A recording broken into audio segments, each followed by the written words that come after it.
A lot of you have been talking my ear off about the transfer portal. It has been one of the most consistently high-performing search terms on 247sports.com. Anytime we've put out a transfer portal video, it's done great numbers on the YouTube channel. So you stack the channel. You stack the show. We're talking about him again. I want to get a little bit deeper, though, and be a little more specific tonight. Several impact transfers that are going to matter not only in spring, but obviously this upcoming season. We are emphasizing this big time, I think for obvious reasons, but there is a distinction I want to make here, and this is going to be a theme all throughout the season. If you're a first-time viewer of the show, as Jesse shows you a lot of the key transfers for the upcoming season, there is a distinction between true value and odds maker value. So I'm looking at this list right now. Let's take Demarcus Bowman, running back, transferred from Clemson to Florida. He's the first guy I'm going to cover anyway. So Demarcus Bowman, if I were to ask an odds maker, how many points is Demarcus Bowman worth? They wouldn't even tell you he's worth 1 point in a game. But yet Demarcus Bowman in any given game could be worth 10 to 14 points. He could impact a game in that manner, is what I'm saying. An odds maker would never assign him 7 to 10 points of value, but he could be worth that in a given game. And the reason I bring that up is because that's why these transfers are so important. There could be given games this fall where one or multiple of the names on that list you just saw actually determine the outcome. Change a W or a loss to a W, or a W to a loss because you lost that guy. Transfer portal giveth, transfer portal taketh away. So Demarcus Bowman is the first name I want to touch on. Florida's got a pretty loaded running back room. Like if you just look at it on paper, and they need it, by the way. They shift to Emory Jones as their quarterback this year. He himself is a threat with his legs. But if you look at their running back room, you may think for a second, oh, I see Pierce, I see Davis there, I see Wright, and now we're adding Demarcus Bowman. Where are all these carries going to come from? Number one, never worry about having too many riches at any position, much less running back. Number two, Dan Mullen's already talked about this at some points this spring, talking about a lot more maybe two-back sets this fall, which is to be expected because you do not have Kyle Trask anymore. You do not have guys like Kyle Pitts on the field anymore, Kadarius Toney, guys you never wanted to take off the field. Well, now it'll be a different looking offense this year, probably one familiar if you've watched Dan Mullen for a long time. But Demarcus Bowman, when you talk about skill set, like overall package, could have the best out of anybody in that running back room, but at the very least, you need the depth at running back because of the slightly different style of offense they'll run this year. So keep an eye on Demarcus Bowman, which you already were going to. He was our number 2 rated transfer per the 247 Sports transfer portal rankings. Mackenzie Milton, probably the most fascinating name on this list. You remember him a couple of years ago. He was the quarterback at Central Florida, got the injury. He was kind of glossed over because he's rehabbing, so he's kind of out of sight, out of mind. I hate that it has to be that way, but it was. So as Dylan Gabriel stepped in, Mackenzie Milton goes in the transfer portal. He lands at Florida State. And so you always have that thing in the back of your mind. Anytime a guy's been injured, you have that thing where damaged goods, man, I don't know. Yeah, the name I remember, but when I look at the player, am I going to remember the player? Well, I've listened really close to Mike Norvell and some people out of Florida State when they've talked about him. And granted, Norvell's pretty new there, so you don't learn how to interpret a coach's coach speak, let's say, until he's a few years in. I didn't listen to Mike Norvell a whole lot at Memphis, just to be honest with you. So we'll see. Take it with a grain of salt. But here's the good news. Mackenzie Milton has been fully cleared for spring. They are emphatic in their insistence, they being Florida State, they are emphatic in their insistence that he's good to go, he's full speed, he can do everything that he previously could do. Now, obviously, I have some natural skepticism in my mind just because I've watched this game for so long and I've watched guys try and come back from injuries. But I will say this, if Florida State is being authentic and genuine and they're correct about what they're saying out of Tallahassee about the status of Mackenzie Milton, and it's still spring, like we're not going to have to wait until later in the year to even see if he can get cleared. If all that's on the up and up, this could be the one you circle as being the biggest story of 2021. Because if he is like what he used to be, if he's that product, he's going to make an immediate impact on the field for Florida State. I don't care who else you have on the quarterback depth chart. Mackenzie Milton, in his old form, is as good as anyone they'd have there. And so that could, in turn, be something that sparks Florida State. Just something to watch. How about Wan'Dale Robinson?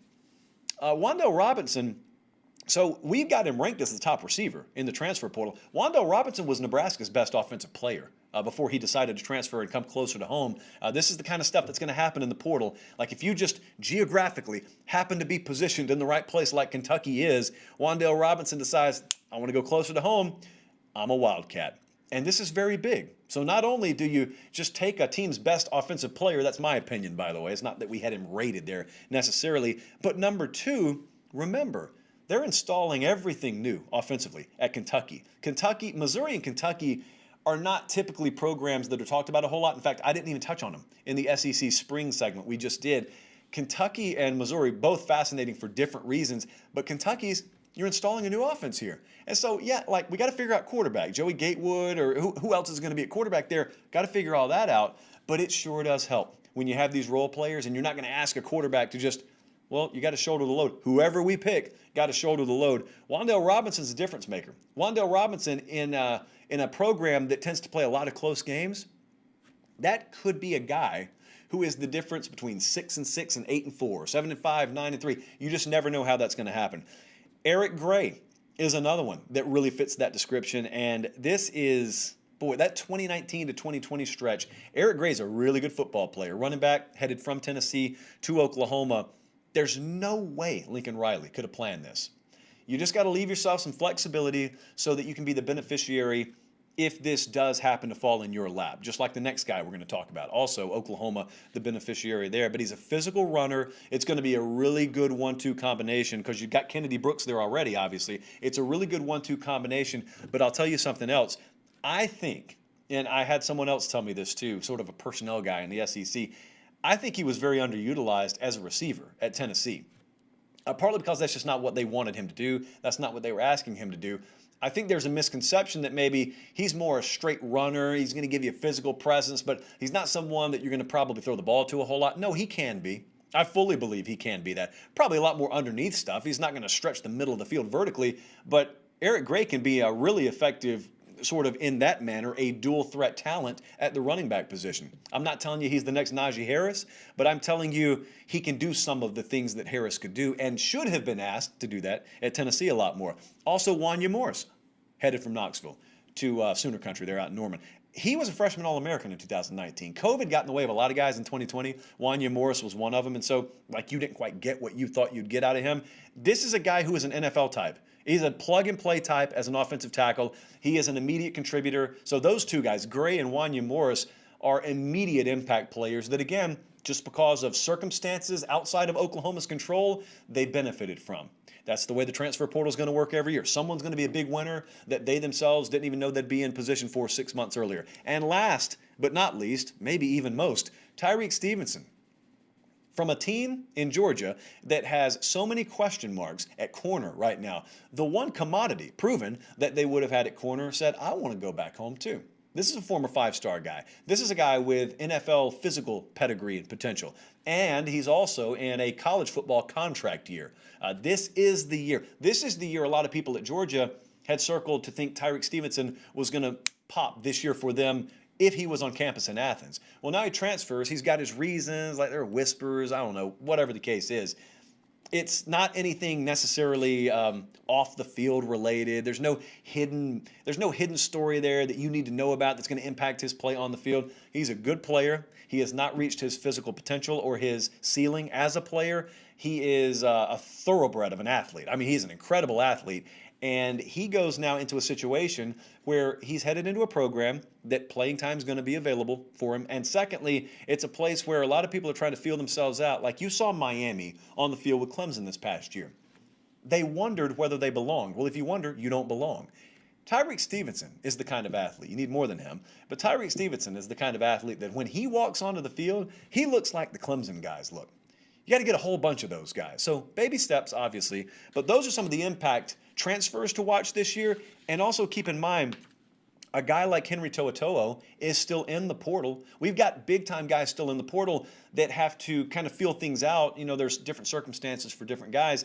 And also, we have the post-spring period. And that's how I want to wrap it up. All the names I just mentioned, I think some of us have been lulled into a false sense of thinking this thing's over. We've probably only seen the first wave of what will eventually perennially be known as 2 phases of transfer portal madness. One of them pre-spring, and then one of them post-spring when guys see where they fall in the depth chart, and then they decide whether they want to move on. So keep an eye on that.